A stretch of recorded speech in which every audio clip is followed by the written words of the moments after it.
Hey friends, Elizabeth here from Plant-Based Bride, and today I want to do a thorough review of my current notebook, which is the Scribbles That Matter Pro B5 size charcoal dot grid notebook. I've been using this notebook for 6 months now, and I feel like I have a really good handle on how this notebook performs and the pros and cons of it at this point, so I wanted to share that information with all of you. A little caveat here before we get into the nitty-gritty. I understand that Scribbles That Matter has updated their paper relatively recently since I purchased this notebook. I did reach out to them to try to get some really clear information about what it was specifically that they changed. I know that they upped the GSM of the paper, but I'm not sure if they've changed the paper type in any way, but I haven't heard back from them. So if you have tried both the older version of the paper, which is what I have in my notebook, and the newer version of the paper, please leave a comment down below in the comment section with your experience of the differences and similarities and your thoughts in general on the change. This video will be a review of the older version because that is what I have and what I have experience with, but I would love to pin a comment talking about the differences if any of you have experience there. Okay, so starting with the outside of the notebook, I love the look of the Scribbles That Matter Pro notebooks. They are really plain but super sleek looking with the beautiful vegan leather cover that is soft to the touch. I also love this charcoal color. It's such a nice, deep, rich gray. I feel as though the cover has held up quite well over the 6 months I've used this notebook. I have the B5 size, which measures approximately 7 inches by 9 3/4 inches. And is between the sizes of a standard A5 size notebook, which is what most of you probably use, and a larger A4 size notebook. I love the B5 size and will be continuing to use this size in my next notebook, which I'll be starting for 2020.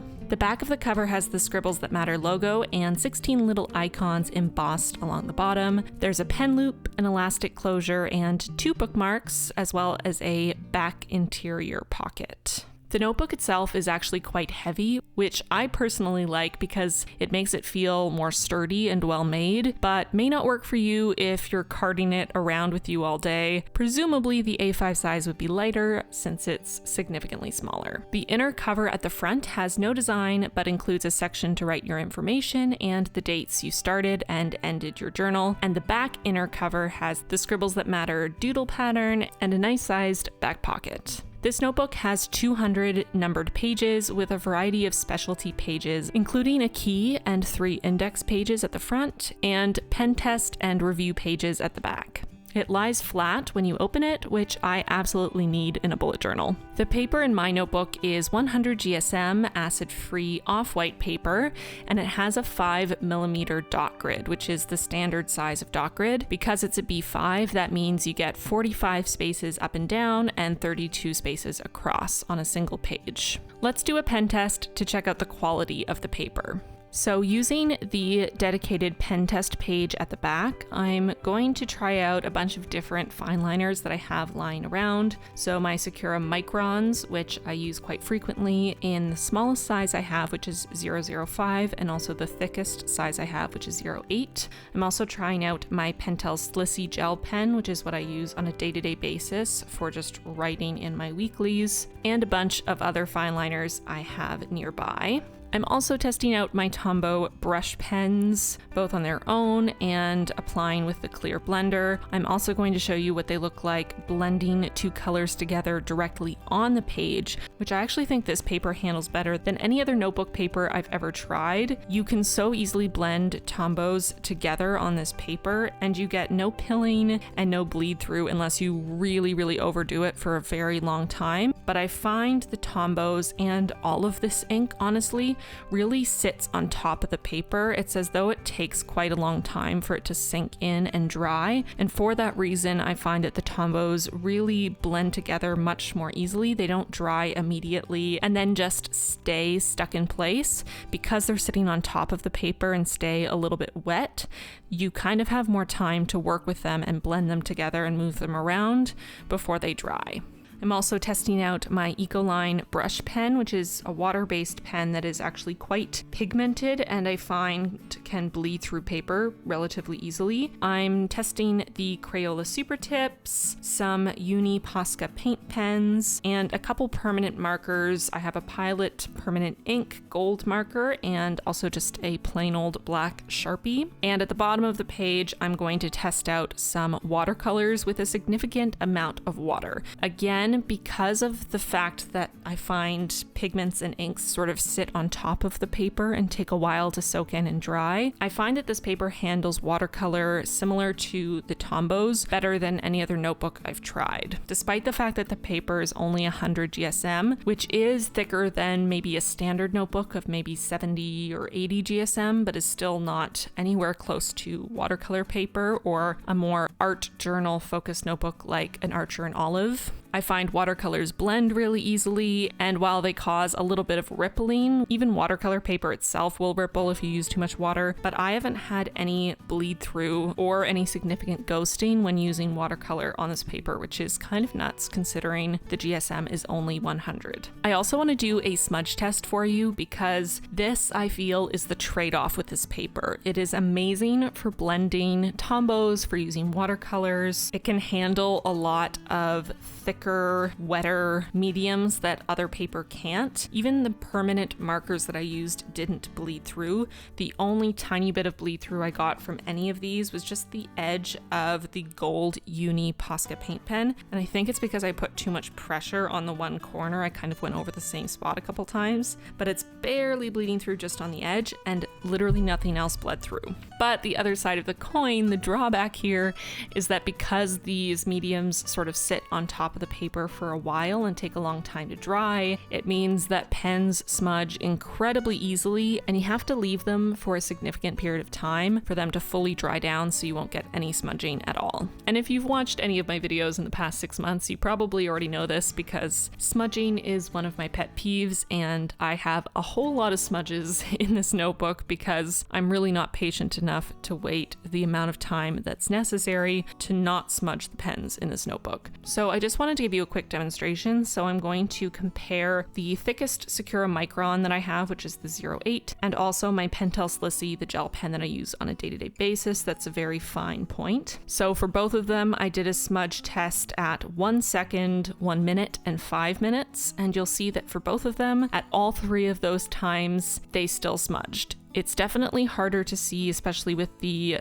Pentel Slissie gel pen at the 5-minute mark. You might not be able to tell that it's smudged, but looking close up, there are still a few little smudges there. I would say to be safe, I usually leave my notebook for a good 10 minutes before I close the page or try to touch it, because otherwise I will get smudges. This has been pretty irritating to me because I do a lot of my bullet journal. I use it all day, every day, and I'm usually updating lots of things on different pages and flipping back and forth, and I end up smudging all over the place because I just don't want to have to wait 10 minutes between every time I turn the page or when I write on a different section of the page and my hand might touch another place that I was just writing a couple minutes ago. My time is more valuable to me than smudging my notebook, but I don't love the smudges. So I would probably say that the smudging on this paper is my #1 drawback or the #1 con for me in this journal, because otherwise I think this paper is actually really amazing for 100 GSM paper, and I'm really happy with how it's handled pretty much every medium that I've tried on it. So flipping the pen test page over so that you can see, there's definitely ghosting. You can see the writing through the paper. I have never tried any notebook with paper that didn't have some level of ghosting. For me, this ghosting's pretty moderate. I wouldn't say it's severe. I've had notebooks that have worse ghosting, but I wouldn't say that it's minimal. You can definitely still see the writing through the paper.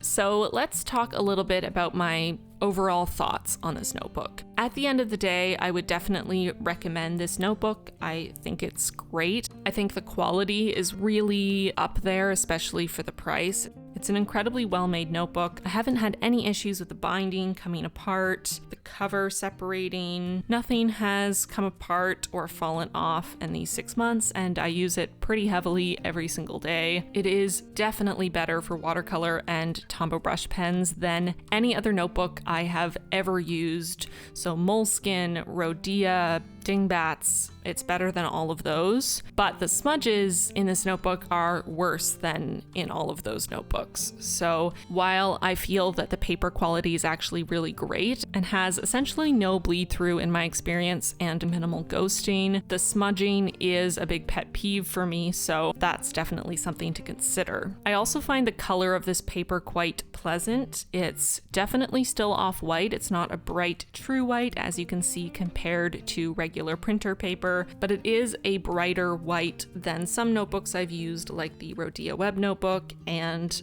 the Dingbats notebooks, which both have more of a cream colored paper. You can purchase the B5 Scribbles That Matter Pro version notebook on Amazon for $25 US plus shipping. I think that's a pretty reasonable price for the quality of the notebook, but I will say again, my little caveat, that they are now selling an updated version of the notebook with updated paper that is apparently 160 GSM. Again, I haven't been able to get my hands on this new paper to test it out and compare it, so I'm not exactly sure if this paper is actually an upgrade, as it would seem to be because it is a higher GSM. I don't know what else they've changed about the paper, so I can't speak to that. Again, hopefully at least one of you have tried both the old and new versions of the notebook, and you can let us know your experiences in the comments so that we can all kind of get a bit of an idea of how things have changed. If you are able to get your hands on the older version of the notebooks from mid-2019 and earlier, I really loved this notebook. I would use it again in a heartbeat, and while I'm not going to be using it next year because I wanted to try a different brand of notebook, I would not be upset about using another Scribbles That Matter notebook for another 6 months. I'll link the new version of the notebook that's available on Amazon in the description box, and if I'm able to find any listings for this older version of the notebook with the 100 GSM paper, I'll link that for you as well. If you're interested in hearing my thoughts on some of the other types of notebooks I've used, the Rhodia Web notebook and the Dingbats notebooks, both the Wildlife and Earth Collection notebooks, I will link those videos in the cards and in the description box down below. And that is it for this review. I want to give a big shout out to my patrons, who are the most awesome squad members I could ever ask to have. Seriously, y'all are the best. An extra special thank you to our newest patrons, Malin, Daisy, Carla, Allie, and Kira. Welcome to the squad. We are so excited to have you. If you're interested in joining the Plant-Based Bride Patron Squad, check out the link in the description box and in the card for more information. Okay, that's it for this video. Thank you so much for watching. I hope you all had a safe and fun Halloween. If you didn't see my Halloween video, which was a spooky plan with me video where I narrated the classic tale of Bluebeard while setting up a weekly in my bullet journal, go check out that video. I will link it for you now. And also don't forget to check out my November plan with me and my husband's November plan with me if you haven't seen those videos already. Thank you so much for watching this video. I hope you're all having a lovely start to your November, and I will see you very soon in the next one. Bye, friends.